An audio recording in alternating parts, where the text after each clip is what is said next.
l'APE. Encore, c'est encore extraordinaire. On est encore venu coller là-dessus, les APE, sous le prétexte que les APE pouvaient développer nos pays. C'est grave. Alors aujourd'hui, quand on fait le bilan des APE, ça n'a rien apporté de fondamental, au contraire. Au contraire. Il y a tout ça. Donc, on ne peut pas régler donc la vie chère si on ne couple pas le projet de règlement de la vie chère avec la décolonisation totale de l'économie camerounaise, qui lui-même est inséparable de la décolonisation totale du pays, dans l'ensemble du pays. Alors donc, ce n'est possible que si le pays gère très bien l'enjeu de la succession du président. Et le président est un acteur majeur, lui-même, de sa succession. Donc parmi les scénarios, nous avons... la mise en retraite du président. Vous commencez par la fin? Oui. Bon, d'accord. C'est recommandé aujourd'hui. La femme à l'honneur. Merci. Malgré la défaite de Kamala Harris, les femmes restent à l'honneur. Donc, il y en a qui militent pour ce type de scénario au Cameroun. Que le président se retire pour exercer un arbitrage supérieur majeur. Le NPE est opposé à ça, pourquoi? Ce n'est pas bon pour le pays parce que le président va arbitrer, il se retire, il va arbitrer quoi? Il va arbitrer, je l'ai dit, les factions néocoloniales du pays. C'est-à-dire toutes ces factions politiques qui sont nées sous l'arbre qu'il est, le grand arbre qu'il est, qui sont nées là, mais qui veulent reconduire, renouveler l'architecture néocoloniale, non seulement du pays et de l'État. Au niveau du pays, c'est une architecture culturelle. Et là, je reviens, c'est gramscien. Tout à l'heure, je parlais de Gramsci. Il y a l'enjeu de l'hégémonie culturelle dans le pays. Ça veut dire quoi? Quel est le discours politique? Quelle est l'idéologie politique qui est la plus en vogue aujourd'hui dans le pays et qui est facilement réalisable politiquement au sein du pays? Il y a cette bagarre. C'est l'enjeu de la lutte féroce qui oppose les panafricanistes aux démocrates néocoloniaux,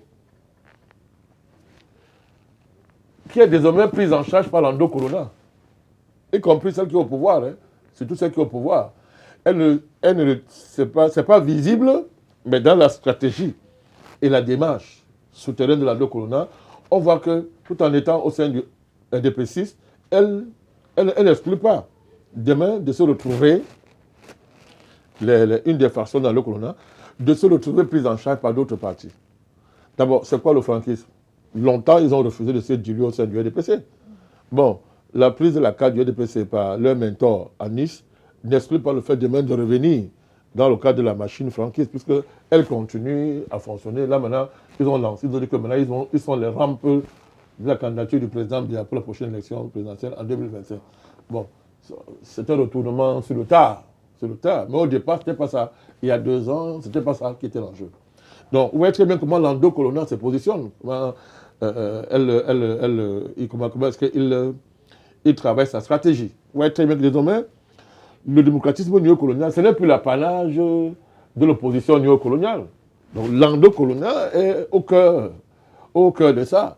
Et ça trahit comment on appelle ça, les liens incestueux qui lient organiquement l'endocolonat camerounais à l'opposition néocoloniale. C'est clair et net désormais, c'est clair et net, sauf pour ceux qui refusent de le voir.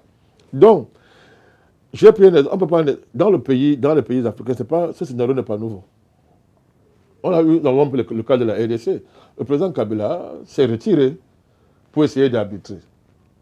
Le pouvoir est tombé dans les mains de M. Tshisekedi, au détriment même du parti de M. Kabila, qui était à l'époque représenté par, j'ai oublié son nom, comment j'ai oublié le nom de ce monsieur comme ça?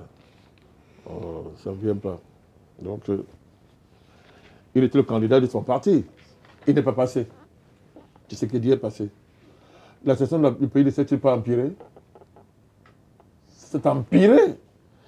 Au début, M. Tshisekedi est en train de vouloir faire ce que Senko, ses parrains-là, confrère épiscopal catholique de la RDC, pour était prête à brûler le pays.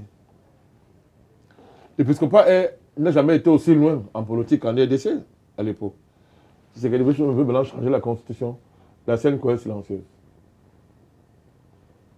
C'est pourquoi on a voulu brûler le président Kabila et brûler le pays. Aujourd'hui, ils sont en train de faire ça.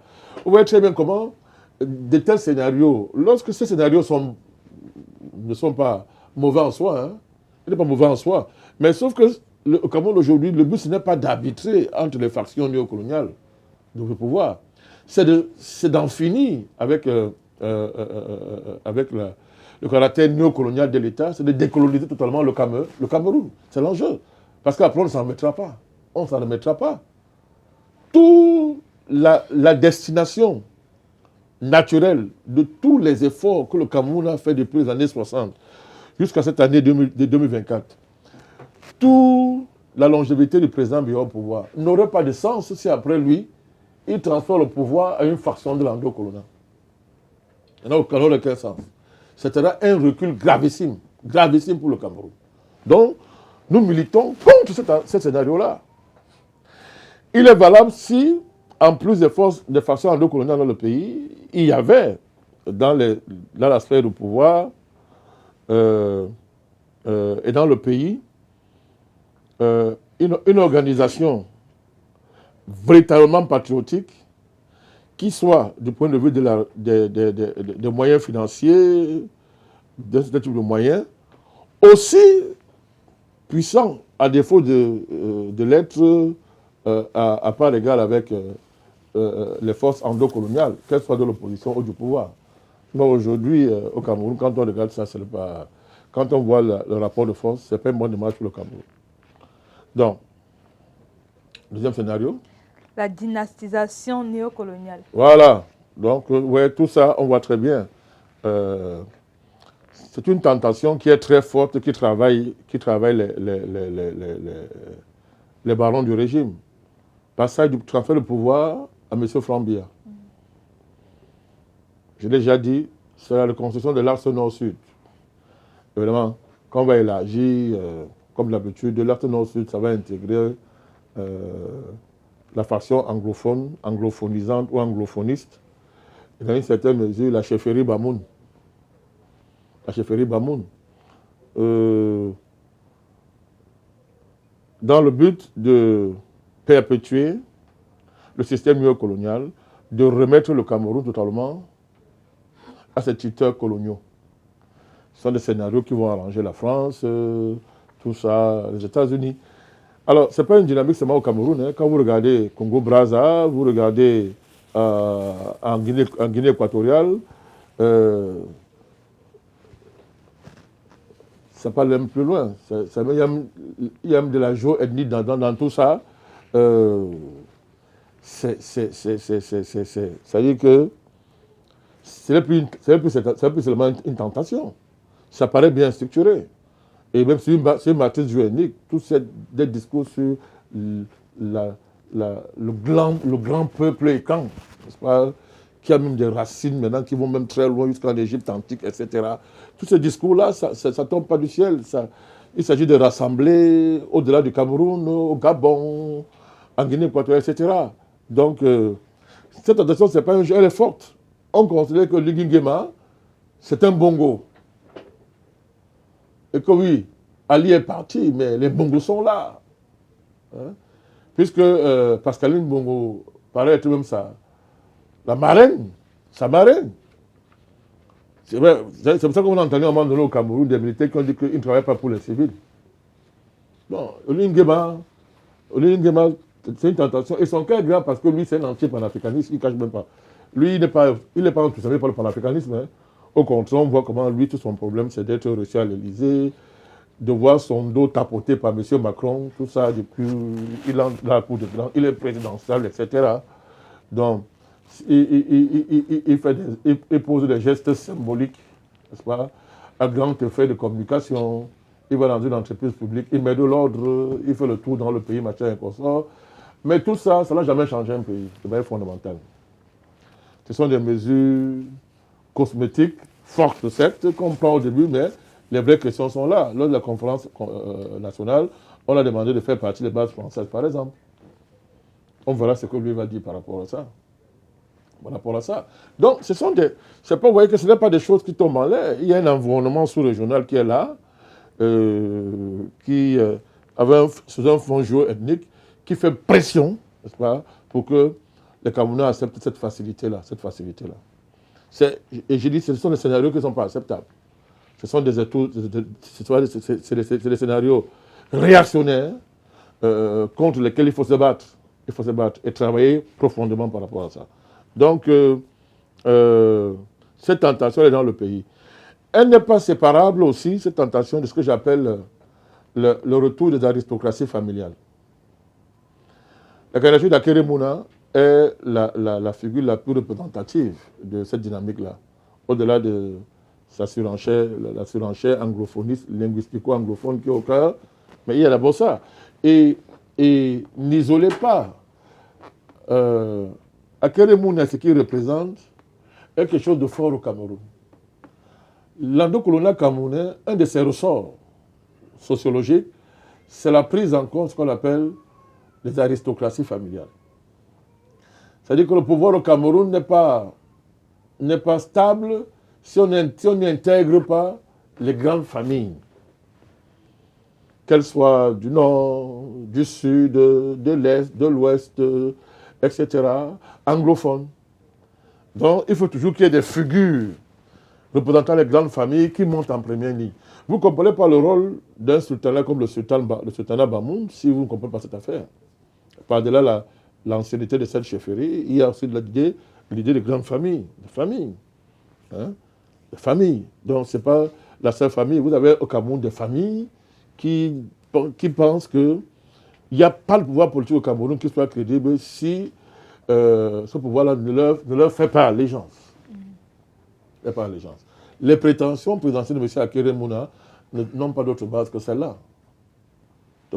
C'est d'abord le fils de Tandem Mouna. Et Tandem Mouna n'est pas n'importe qui dans l'histoire du Cameroun. Alors c'est vrai au plan politique, c'est vrai au plan économique. Il y a des familles qui puissent leur légitimité historique dans la grande ascendance économique que la famille est censée incarner. Et de ce point de vue-là, leur rôle est supposé être extrêmement déterminant dans l'avenir du Cameroun. Le débat doit être clair. Il ne s'agit pas de les marginaliser, il ne s'agit pas de nier leur résistance, il ne s'agit même pas de ne pas prendre en compte leurs intérêts. Mais le problème, c'est que c'est le rôle prépondérant qu'on veut jouer dans l'État du Cameroun, dans l'avenir du Cameroun à l'heure actuelle, en mettant au cœur du changement et en faisant dépendre le changement de la prééminence de ces familles-là, pour parler de ces familles-là. C'est ça que nous n'acceptons pas. Et c'est dangereux pour le Cameroun. Donc, la tentation dynastique n'est pas séparable de cet autre élément important de l'endocolonial de notre pays. Et le troisième scénario qui requiert notre attention, c'est le militarisme conservateur néocolonial. Oui, j'ai appelé ça l'aventurisme militaire néocolonial. Oligui Nguema incarne un peu ça. C'est-à-dire, il incarne un peu ça. Bon. Sa démarche n'était pas fondamentalement aventuriste. Il faut quand même reconnaître que le coup d'État qu'il a fait provient de l'épuisement de l'offre démocratique néocoloniale incarnée à l'époque par Ali Bongo. C'est quand même face à l'épuisement de ça qu'il est apparu comme étant un sauveur, quelqu'un qui était le garant de la stabilité et de la continuité de l'État. Donc, le caractère aventuriste de sa démarche n'est pas quand même, faut pas quand même qu'on lui attribue ce qui n'est pas. Mais l'aventurisme, c'est la tentation, n'est-ce pas, qui sera le fait, qui provient du fait que des barons du régime, c'est-à-dire des élites militaires, l'espèce d'aristocratie bureaucratique militaire, enrichie à la faveur de la corruption.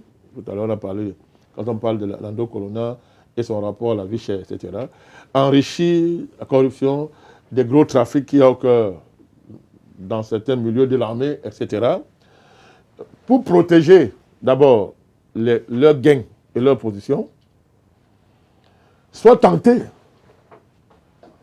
de jouer sur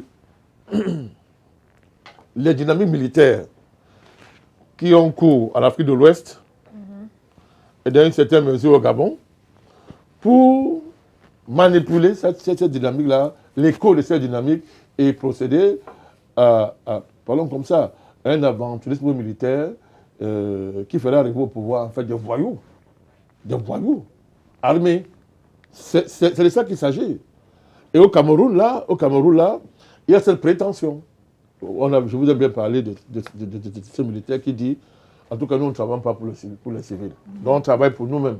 Autrement dit, nous n'espérons pas qu'au cas où le président ne serait pas là, que nous tentons notre chance. Ça, c'est de l'aventurisme pur et simple. Heureusement qu'il faut continuer. Nous croyons que c'est un courant marginal au sein de l'armée camerounaise qui, elle, dans son ensemble, est une armée hautement patriotique, très patriotique. Et à ce sens-là, elle aura un rôle majeur à jouer dans le sens justement de s'assurer que l'après-bien ne dérive pas dans un recul extraordinaire du pays.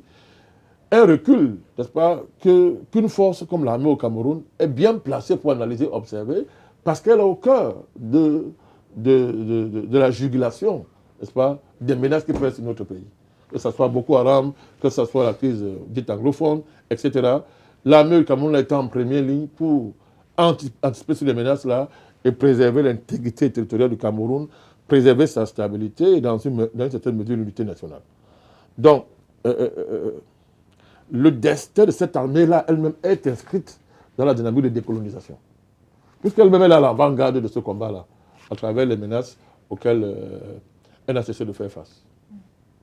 Le quatrième scénario ici, c'est l'électoralisme néocolonial.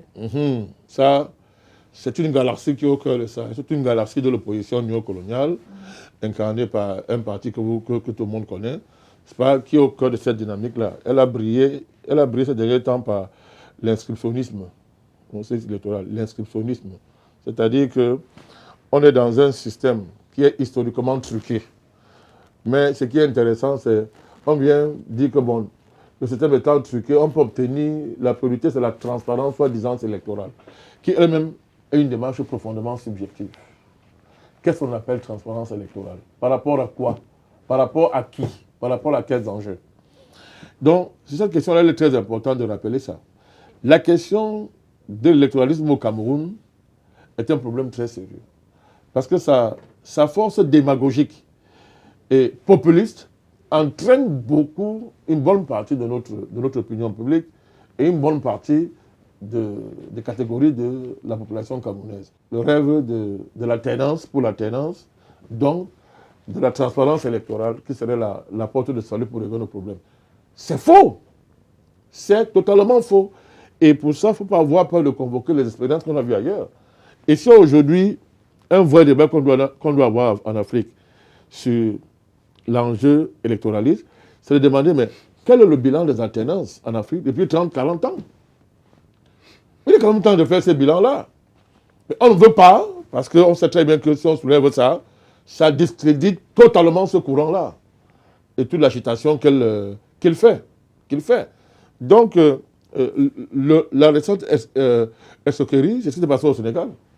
On ne passe de commentaires. Maintenant, les choses sont claires. Une fois le plus, l'OLMP a été en première ligne. On a payé sa cher aussi. Pour dire que non, le Sénégal ne parle pas aux Africains. Le Sénégal parle au Sénégal et parle aux Occidentaux. C'est ça. Voilà les interlocuteurs de l'État sénégalais. Donc, au Cameroun, cette dynamique-là conduit, en fait, il est question par cette logique-là, de renverser la tendance naturelle de l'histoire du Cameroun. Je répète, cette tendance, c'est la décolonisation totale. C'est le sens des combats des patriotes camerounais depuis le traité Germano-Douala, si on prend ça pour référence. Jusqu'aux IPCistes, l'IPCisme originel, en passant par tous les combats qui ont été menés après. Les combats de l'IPC clandestine et l'impact qu'elles ont eu dans le pays, les combats des années 90 pour la démocratisation, etc., les villes mortes, les émeutes de la faim de 2008, etc. Donc, toutes ces batailles-là, tous ces combats que les Camerounais ont menés, n'ont qu'une seule destination, c'est la décolonisation, la consolidation d'une véritable souveraineté nationale. Toute cette trajectoire, toute cette destination originale, naturelle du patriotisme camerounais va être remise en cause par la dérive électoraliste. Alors là, il faut bien l'expliquer. Il faut distinguer dérive électoraliste et l'élection démocratique. Attention. C'est au Cameroun, en Afrique, qu'on veut faire croire que dérive électoraliste veut dire élection démocratique. On considère que l'élection au Sénégal est démocratique. Et comme cette charge-là est forte, que c'est l'Occident qui est derrière ça, qui prend ça en charge, on a réussi à faire passer cette imposture-là pour une vérité. Non, non. L'électoralisme en Afrique néocoloniale n'a rien à voir avec une élection démocratique. Parce qu'une élection véritablement démocratique ne peut pas prendre en charge la question de l'indépendance du pays et de sa souveraineté. Sinon, on fait des élections pourquoi? Est-ce qu'on fait des élections pour être une néocolonie? L'élection est un moyen pour un peuple d'abord de consolider sa souveraineté, son indépendance, qui est véritablement démocratique parce que ce sont les leviers de votre capacité à décider pour vous-même. Mais est-ce qu'il y a plus démocratique que ça? Il n'y a pas. Mais l'électoralisme contourne la question de la souveraineté nationale, de la lutte pour la souveraineté, contourne les questions liées à l'indépendance par la magie électoraliste. Le triomphe d'une élection démocratique qui permet de renverser un dictateur. Et le triomphalisme électoral remplace, comme par magie, résout les contradictions du pays. C'est faux. C'est ça qui explique tout le désenchantement, le désarroi qu'il y a dans tous les pays africains. Dans certains endroits, ça conduit à la guerre civile.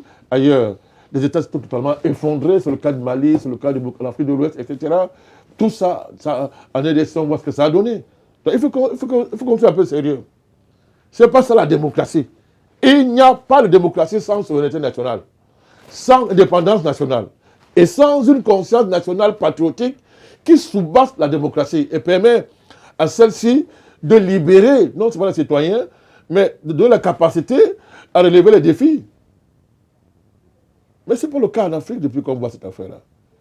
Depuis que Mitterrand est venu à l'époque avec sa sorcellerie de la bolle, qui était un moment important dans le déclenchement de la vague de la démocratie néocoloniale sur le continent. Depuis ce moment-là, on voit le continent ne fait que les pays ne font que reculer. On ne fait que reculer. Heureusement, le panafricanisme est revenu. Le panafricanisme est une dynamique vraiment démocratique. Elle est même la seule qui est démocratique. D'abord, de par sa constitution, c'est une constellation de beaucoup de familles idéologiques.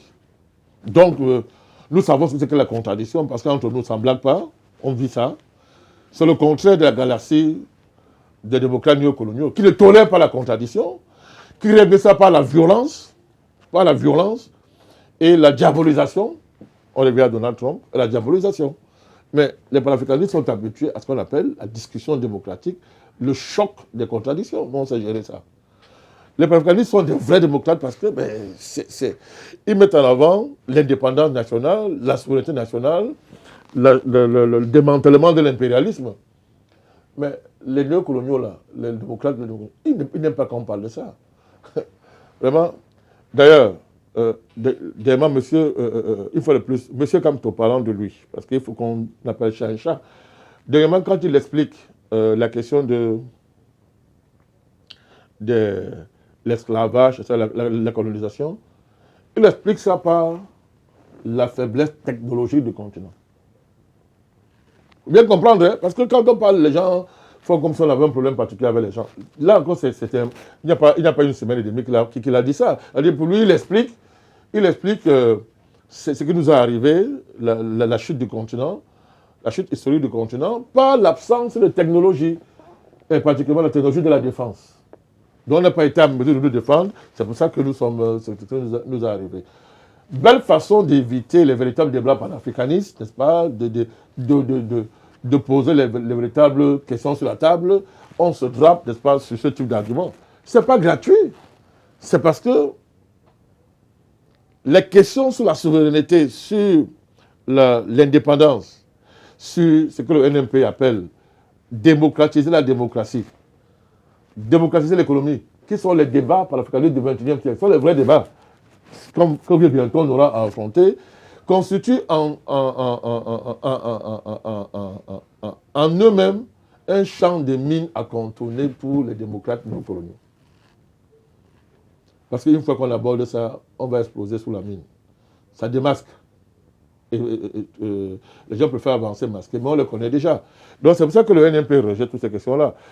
On n'est pas enthousiasmé par leur démarche. Ça ne veut pas dire que nous ne sommes pas intéressés par les élections, les vraies élections, qui sont inséparables de toutes les questions que je viens de dire là. Pour avoir des élections transparentes au Cameroun, il faut détruquer le Cameroun. Il faut le détruquer. Parce qu'il est truqué. C'est un pays historiquement truqué. Il est né dans le trucage. Quand on va détruquer, n'est-ce pas, le cadre qui a truqué le Cameroun, ben, les élections transparentes, c'est naturel. C'est naturel. Hein? Alors pourquoi l'élection doit être transparente et pas les questions monétaires, par exemple? Hein? Pourquoi ça exclut notre rapport au monde au niveau des échanges internationaux? Pourquoi? Mais tout ça, c'est ça. Un peuple se définit aussi par rapport à ça. Et c'est en ça qu'une élection est transparente. Ce n'est pas une affaire d'urne dans mettre les urnes dans, mettre un bulletin dans une urne et engager les querelles, soi-disant juridiques avec les camps. Ouais. Et le dernier scénario ici, c'est l'insurrectionnalisation. L'instrumentalisation, autant pour moi, insurrectionnelle néocoloniale. Oui, ben, je crois qu'on a consacré toute une émission à ça, la dernière fois. C'est-à-dire que c'est la question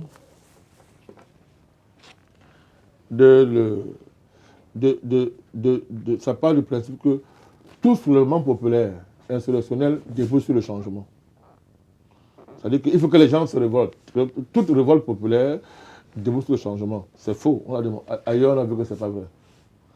D'abord, il faut distinguer l'insurrection populaire des révolutions de couleur. Or, une des données majeures de ces dernières années, c'est que l'Occident a réussi à faire que toute insurrection dans un pays africain soit une révolution de couleur. Et pour mettre un peu d'eau à votre moulin, président, le phénomène de la vie chère est utilisé ici comme l'un des motifs pour amener la population. Voilà, tout à fait, très bien, très bien. Donc, on fait comme les anglo-colons, on instrumentalise la vie chère pour appeler à une insurrection populaire. Nous avons démontré ici que ça ne signifie rien en soi si on ne maîtrise pas les lois de la révolution. Voilà. Donc, si on ne maîtrise pas ça, c'est un brouhaha qui vise à manipuler justement les passions et les couleurs populaires pour travestir les aspirations véritables du peuple et la nécessité d'y satisfaire, de les satisfaire. Donc, cette version de l'insurrection populaire est soutenue par le Cameroun bashing, qui est travaillé en back-office par l'impérialisme occidental, particulièrement celui français. Voilà. Avec toute cette race, entre guillemets, d'exilés que les services secrets français instrumentalisent, n'est-ce pas, pour justement chauffer le Cameroun bashing, chauffer ça à fond pour que les Camerounais soient très très nerveux et ça de manière continuelle en espérant qu'un jour ils vont s'élever. Il faut le dire, les institutions ne débouchent pas sur le changement. On peut remplacer un président, mais il n'y a pas de changement. Il n'y a pas de changement. Pour qu'il y ait changement, nous avons défini les conditions. Il faut que les conditions objectives et les conditions subjectives soient réunies. Il faut une véritable avant-garde populaire, révolutionnaire. Il faut une théorie de la révolution, n'est-ce pas? Il faut un mouvement révolutionnaire et une diffusion dans tout le peuple de la conscience révolutionnaire, mais pas de la colère. Pas de la colère, mais de la conscience révolutionnaire. C'est tout ça qui fait que, par-delà la colère et l'insurrection, que ça peut déboucher sur une offre politique de qualité, qui fera que le changement soit pas seulement un changement de personne, mais un changement de la vie. Vous voyez que tout ça, nos professionnels de l'insurrection sont très loin, n'ont même pas le niveau d'aborder de pareilles exigences. Il y a une tentation qui est là. Maintenant, on matin, me dit que non, les anglophones sont très méchants, ça va. Vous avez gouverné pendant... Oui, répondez d'abord à la question du scénario. Ensuite, oui, vous avez gouverné pendant depuis l'indépendance et le temps de remplacer. Il faut que c'est le tour, le tourisme, c'est le tour d'un anglophone. Ça aussi, Akere Mouna en première ligne, il a quelques figures qui s'agitent autour de lui pour oser promouvoir ce genre de bêtises. C'est une bêtise, c'est une sottise, c'est une attaque grave contre l'unité nationale. C'est déchirer l'histoire du Cameroun et piétiner le sang que les patriotes ont versé depuis plus de 100 ans aujourd'hui, qui ont créé, qui sont la matrice de la nation camerounaise. C'est la consécration de la colonisation, c'est la célébration de l'amputation des superficies originaires de notre pays au plan de son étendue territoriale. C'est une éloge, n'est-ce pas, à toutes les escroqueries qui ont permis que la France déclare la guerre au Cameroun. Si on prend, n'est-ce pas, comment on a trafiqué sur les différents statuts juridiques du Cameroun, depuis le protectorat, en passant par, comment on appelle cette statut-là, comment c'est parti, le protectorat, comment on appelle ça? La tutelle. Le condominium. Le condominium, merci, en passant par le condominium, la tutelle, les mandats. Hein?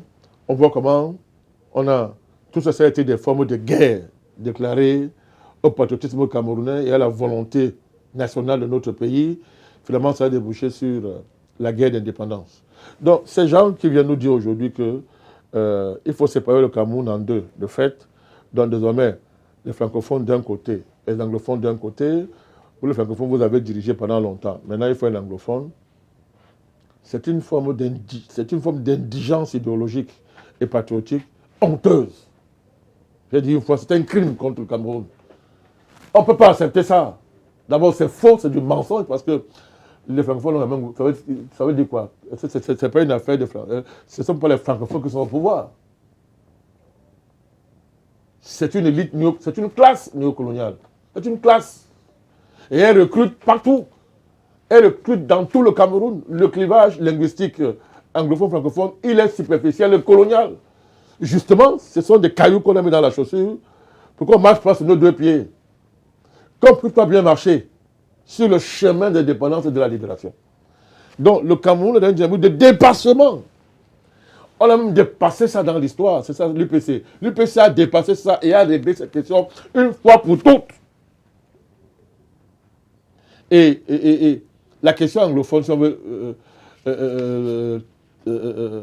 le président Biya a prolongé ce règlement en fidélité, dans une fidélité avec, à ce niveau-là, avec le combat épéciste, même s'il y a une nuance, parce que les épécistes, même, certains épécistes ont même considéré que la réunification qu'a dû avoir opéré était une forme d'annexion. Nous ne partageons pas ce point de vue. Nous, épécistes, on ne partage pas ce point de vue.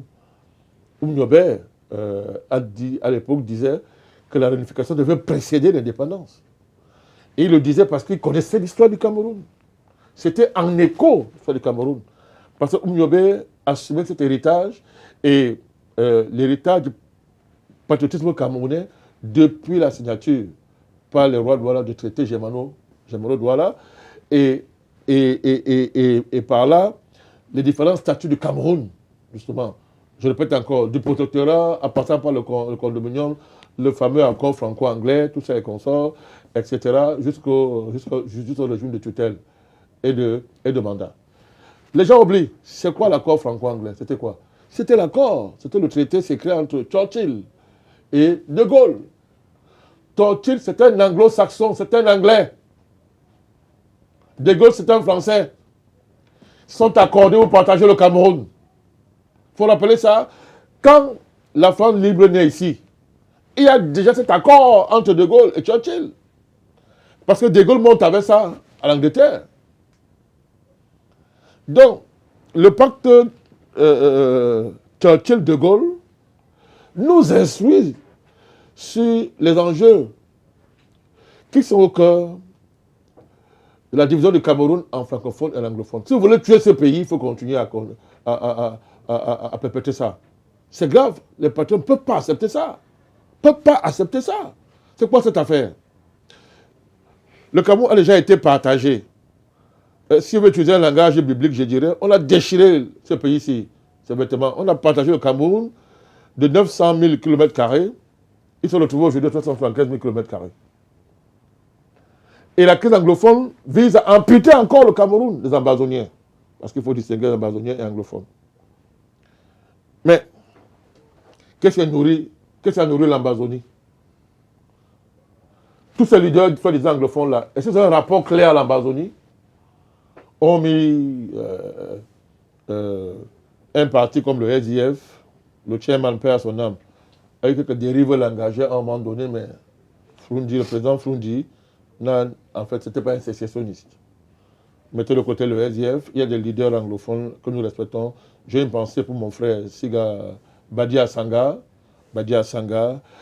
tous ces gens, l'avocat aux États-Unis, Salai fils, qui fait un travail extraordinaire dans les poursuites juridiques contre les ambazoniens, etc.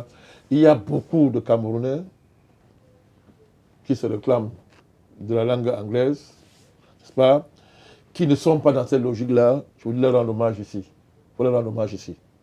Mais, un monsieur comme Akere Mouna, il n'a jamais été clair par rapport à cette affaire. Nous avons des discours d'Akere Mouna et ses écrits qui demandaient que le Cameroun soit divisé en deux. Comme canadise le Cameroun. Il devient un Canada, il a dit. Donc, ce gars-là, c'est un crypto-sécessionniste. Je dis ça et je l'assume. C'est un crypto-sécessionniste. Alors, ce sont ces gens qui alimentent ce genre de trucs-là, que il faut un candidat anglophone. Je ne vais pas parler de Richindje. Pour moi, c'est un vaurien. Moi, je ne considère pas ce monsieur. Je ne le considère pas. C'est un grand journaliste, mais je ne le considère pas beaucoup. Moi, je dis ça. Ça va choquer les gens, mais ils savent de quoi je parle. Et il y a même une certaine figure politique, que je vais taire le nom, qui a dit que les francophones ont déjà fait leur temps à la tête de l'État du Cameroun. Ils n'ont qu'à donner le tour aux anglophones. Non, je ne vais pas le citer lui aussi. Je ne vais pas le citer celui-là. Je sais de qui vous parlez. Je ne le cite pas. Donc vous voyez ces gens-là. Ces genre de démarche, ça n'a pas de sens. Donc on ne peut pas continuer, c'est-à-dire que on fait semblant de ne pas voir que tous ces machins-là ont été organisés depuis De Gaulle et Churchill. Ça a été bien organisé. Et que derrière, ça nourrit, il y a un fond totémique qui est d'amputer le Cameroun, de le diviser davantage. Nous ne sommes pas des anglophones, on parle anglais, on n'est pas des anglophones. Je parle français, je ne suis pas un francophone, au sens colonial du mot. Et le Cameroun aujourd'hui va vers la multiculturalité. Ces brassages-là, réels, anthropologiques, qui sont en cours, et qui sont aujourd'hui une des données majeures anthropologiques de notre pays, ces brassages-là, qu'on t'a méprisé, ne vont pas dans le sens de consacrer cette division arbitraire du Cameroun en anglophone et francophone, mais vers le dépassement de cette division-là, pour embrasser le caractère multiculturel du Cameroun, qui est lui-même provisoire, parce que tout ça, ça doit basculer dans la camerounité. Bien évidemment. La camerounité. Pour une fois, il faut penser camerounais. Les Oumniobé sont les précurseurs de la camerounité. Oumniobé, les Wandje. L'UPC, c'est la camerounité, la nation camerounaise. Cette camerounité, elle nous amène très loin dans même la conscience du rôle universel du Cameroun. Son rôle universel, tel que son histoire le décline.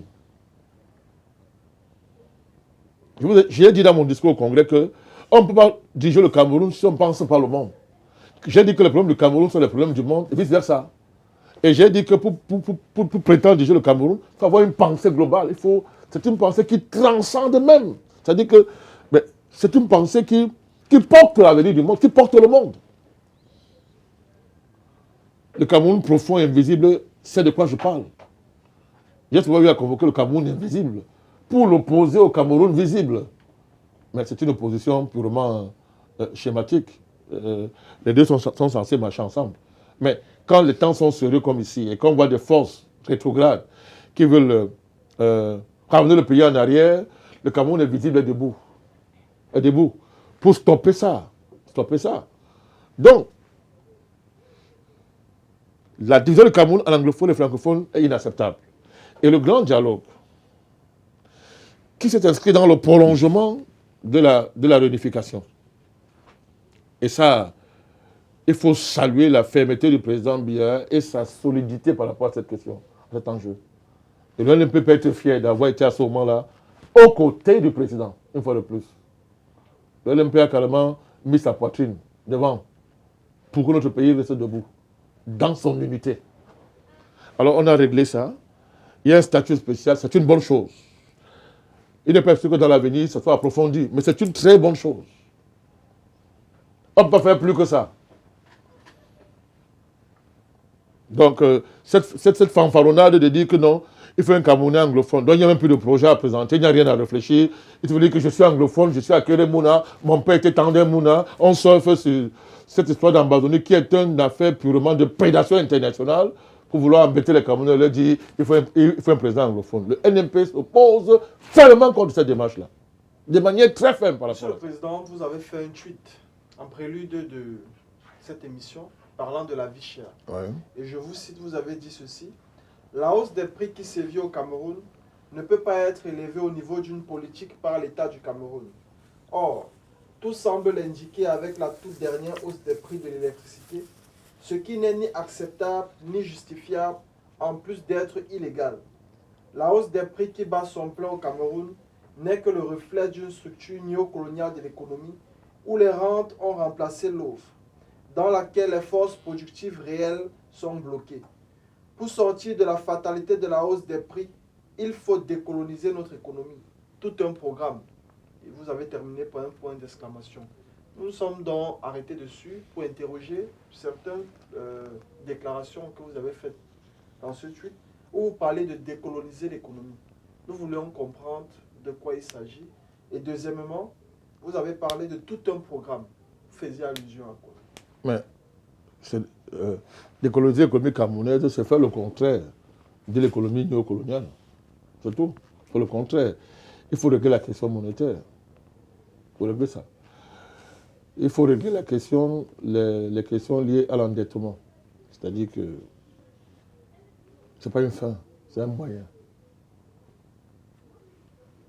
Le cycle d'endettement dans lequel nous sommes depuis notre indépendance, là, qui s'est aggravé à la faveur du consensus de Washington et la fin de l'État-providence, etc., et les chocs dus aux différentes crises économiques et aux ajustements, cet endettement-là, il faut interroger sa destination.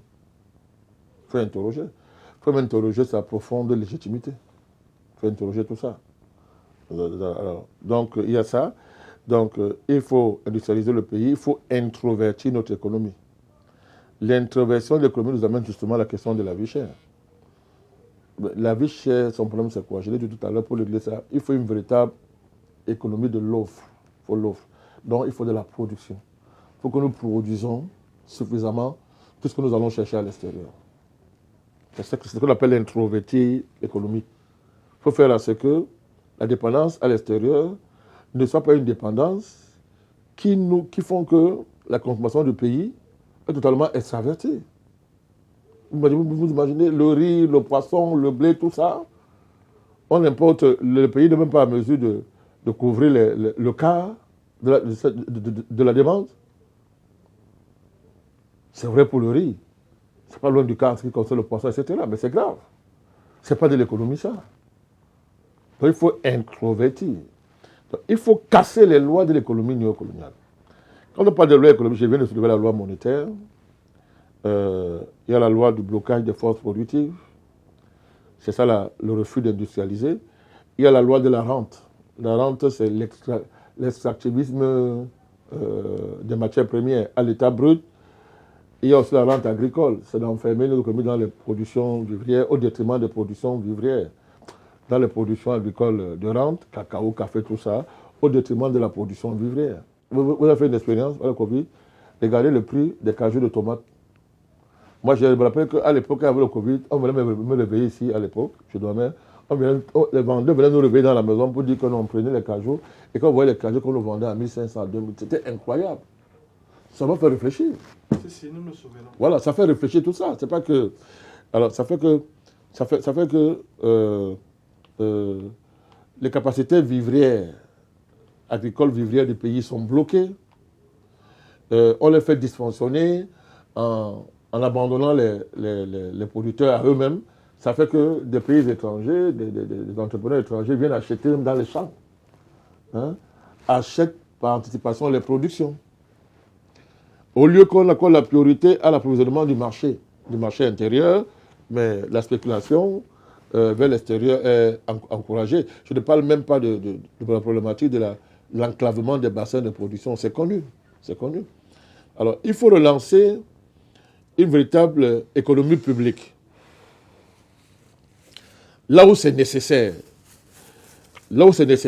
sur le plan agricole, à défaut d'être une véritable centrale d'achat, l'État doit s'investir dans ce secteur-là. Ça, c'est ce que nous appelons le renouveau de l'économie publique. Mais avec des changements radicaux dans la gestion. Changements radicaux. On peut appliquer les normes privées dans l'entreprise publique. Oui, c'est clair, il n'y a pas à rêver.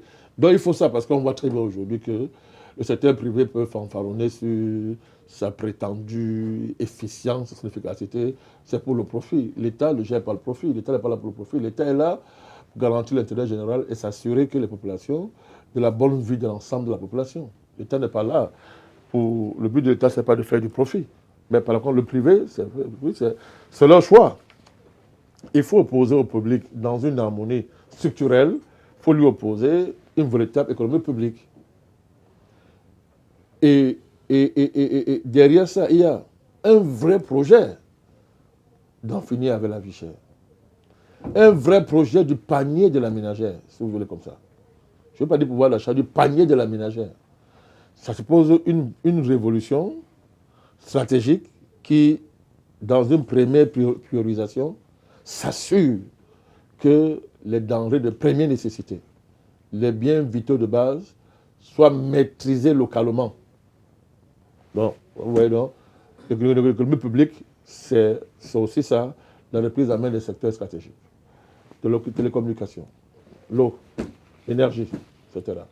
Je ne parle même pas du secteur militaire, lui qui aussi, en termes de décolonisation, une des lois non dites, c'est que nous achetons les armes à l'étranger.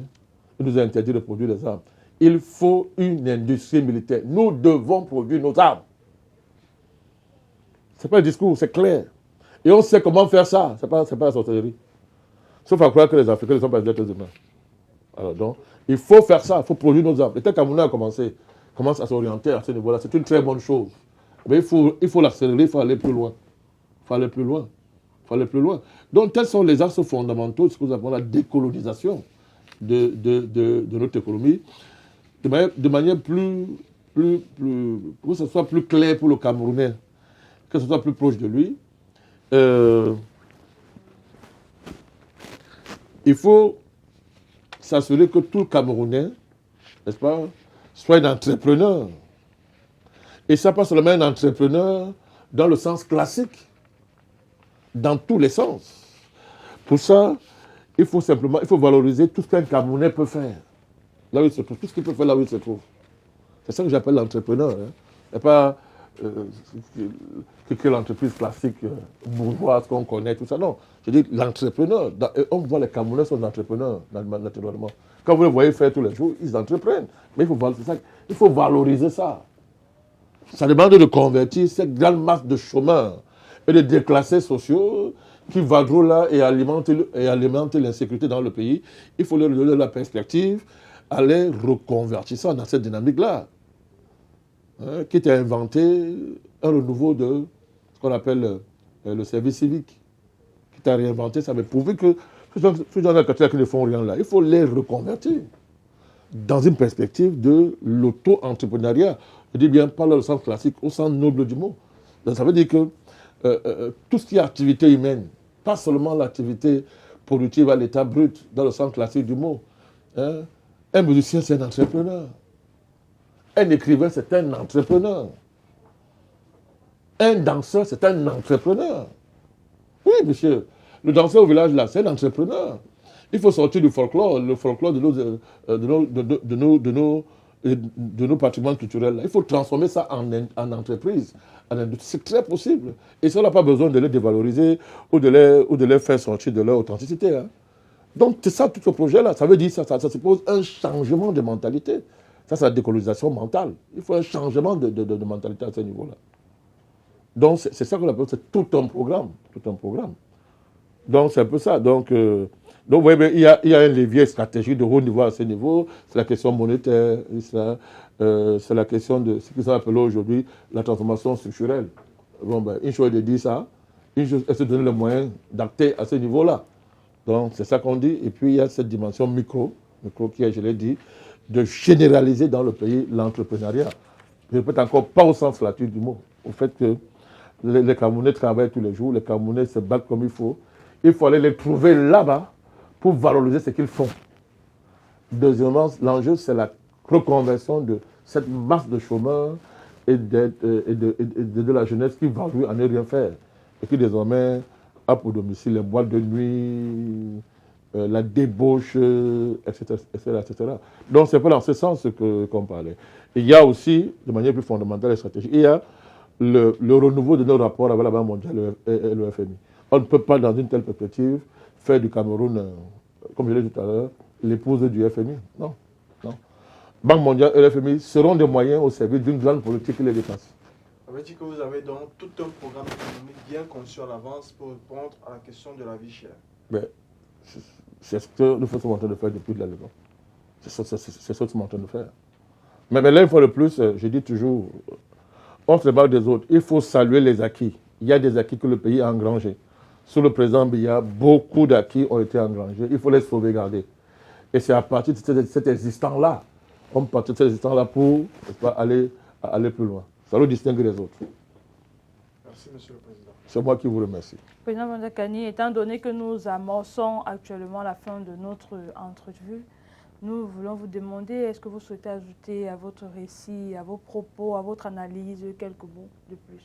Bon, je pense que la question de la vie chère était pour nous, n'est-ce pas, une façon aussi, à partir de la vie chère, de redessiner les perspectives nationales du Cameroun. De démontrer que les panafricanistes ne sont pas simplement des animateurs de télé, ne sont pas des panélistes.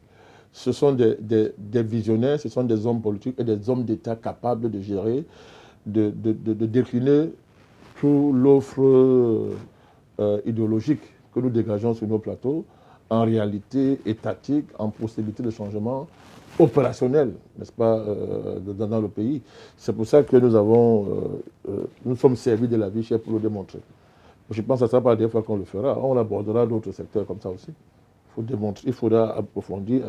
On a pris la vie chère, on prendra tous les thèmes, tous les secteurs du pays et démontrer qu'il y a une approche originale, panafricaniste et qui se décline concrètement, de manière opérationnelle, dans des stratégies sectorielles, à tous les niveaux, qui soient de nature à décoloniser l'État du Cameroun. Très chers abonnés, maintenant que nous arrivons au thème de notre émission, nous voulons vous rappeler la thématique de ce jour. Cameroun, vie chère, guerre permanente de l'État contre les populations, où nous étions face au président Vandakani et nous allons partager avec vous quelques points essentiels que nous retenons de cette entrevue, parmi lesquels l'analyse qu'il a faite sur les 42 ans au pouvoir du président Biya, l'analyse économique qui est un échec aux effets, je précise, comme il a fait, aux effets, mais au regard d'une bonne et haute analyse, il faut remonter jusqu'aux causes qui nous amènent à ce que l'État camerounais est une néocolonie, même si on peut en reprocher certaines failles à l'état actuel. Vous avez parlé de la redéfinition du thème vie chère, étant donné que l'État ne voit pas ce phénomène de la même façon, ou alors ne vit pas ce phénomène de la même façon que le citoyen lambda. Vous avez parlé, vous avez jugé inadéquat de discours que le gouvernement tient pour justifier cette cherté de la vie en accusant l'extérieur que de justifier ou alors que de dire réellement que voici ce que nous sommes, mais voici nos dépendances, voici notre manquement. Et on préfère plutôt dire que ce sont des chocs extérieurs qui affectent la vie chère au Cameroun. Vous avez mentionné ici, et nous ne finirons pas cette émission sans le dire, que le FMI n'a développé aucun pays. Parce que les rapports qu'ils ont avec des États africains, c'est des rapports d'endettement continuel et qui créent une dépendance au niveau des États. Un rapport de consommation financière. Voilà. Et vous avez dit, la vie chère est une conséquence de la réalité de ce que l'État du Cameroun est une structure néocoloniale et non le fait causé par les chocs extérieurs. Vous avez proposé comme solution à ce problème ou à ce phénomène de vie chère la décolonisation totale de notre économie au travers de la résolution de la question monétaire, de l'introversion de l'économie au travers de nos habitudes de consommation qui sont extraverties, de la libération des forces productives, entre autres. Et c'est sur ces mots, sans vouloir beaucoup entacher à l'analyse très stratégique, très politique et très géopolitique que vous avez fait sur ce sujet. Merci, Président Bandakani, de toujours vous disposer, de toujours disposer du temps dans votre agenda pour le bonheur ou alors pour la santé, la bonne santé intellectuelle de ceux qui nous suivent au travers du monde entier, à qui nous disons déjà un grand merci de rester fidèles à nos émissions. Si nous sommes là,